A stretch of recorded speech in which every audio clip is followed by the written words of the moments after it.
First of all, congratulations on a tremendous finish. Great race. Brett, tell us what's going through your mind on that last restart. It was a 13 being on 2 tires. I didn't know if he was going to spin them or how good a start he was going to get. I knew we'd be able to launch harder. It seemed like our JGR motor, built up Mark Conquest, was really good on restarts. I was able to push Kyle to the lead on one, and I tried to on another, and he spun his tires and kind of got us back there in the pack a little bit, but we had a really good tundra and we were able to drive back by. But on that final restart, I was just trying to give him enough space to where if he did spin his tires, I could still get to the bottom. And luckily, once I got into one, I could clear him and clear Johnny, and they stayed side by side, and we were able to just drive away. Scott, knowing how hectic late race restarts can be, what advice did you offer Brett before that last one? Actually, I didn't give him a whole lot of advice. I told him he knew exactly what to do, and on Channel 2, I was talking to Brandon, our spotter, and that's the only thing. The only option I think we have is to push the 13 and then Brett go to the bottom and go 3 wide and clear him, and he did exactly what I was thinking, so that plan turned out pretty well. Excellent. Shiggy, once he gets out front, how confident are you that he's going to be able to seal the deal there and bring home the checkered flag? Well, it's so emotional, and then everybody, Scott and team manager, all members did a really good job. And Brett, he did our first K&N win and then truck win, and I'm so happy. Excellent. We'll open it up to questions for our winning crew. You raise your hand, we'll get a mic to you. We'll start right here with Chris, and then we'll go to Rick. At Chris9catchments.com, Shiggy, you have spent millions and millions of your own dollars to get to this moment. What does it feel like? And then a follow-up for Brett. Well, I'm so happy, and I put together a good deal for Brett, and I tried to help, young driver. Everybody, has talent, but it's really difficult to find good deal. So, And Brett, you're in the playoffs. Yeah.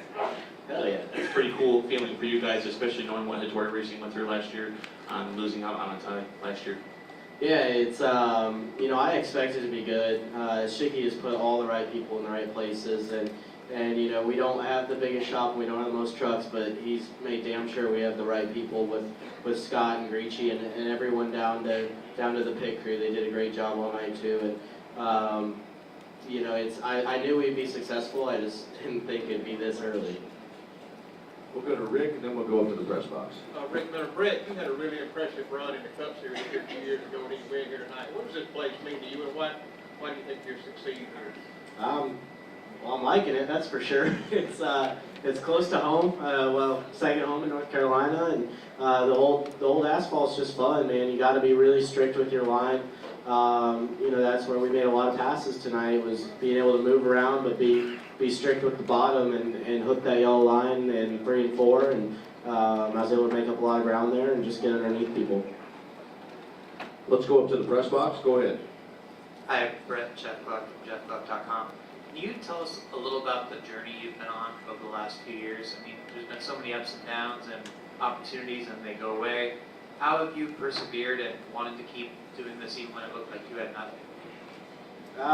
It's extremely difficult. I've always been told, you have the talent, we really like you, but we need the funding to go along with it, and that's the part I haven't really been able to offer too much. And to make do with the opportunities I've had, I feel like I've really been able to show my talent, and whether it was in the Cup Series or the Truck Series a couple years ago, filling in for Tiff with Zippy as my crew chief, and we had a lot of success then. And a lot of the motivation comes from my father, because he went through some really tough times in life while I was growing up, and man, I would have never knew it, just how strong he was and how motivated he is to build his business back up. And he's the one that always tells me to just keep digging. We're going to have that opportunity, and that's what keeps me motivated. We're going to go in the center to Bob, and then we'll go back to the press box, then Jacob. Bob Parker, ESPN, for either Scott or Shiggy. Can you talk about, I know it's a little bit sensitive, but going with the JGR engine, and do you think that feel like that made a difference tonight on that restart? You think it's sensitive? Yeah, it is a little sensitive. That's a really tough question. You know, it's inevitable that we're gonna have to go to change. It seems like that's the direction that we're gonna have to go. When we're gonna go there, it's probably not too far away. At times, I felt like the NT1 had an advantage, and then I felt like our truck on the initial restart, initial takeoff, I felt like our engine by Mark Cronquist was really strong.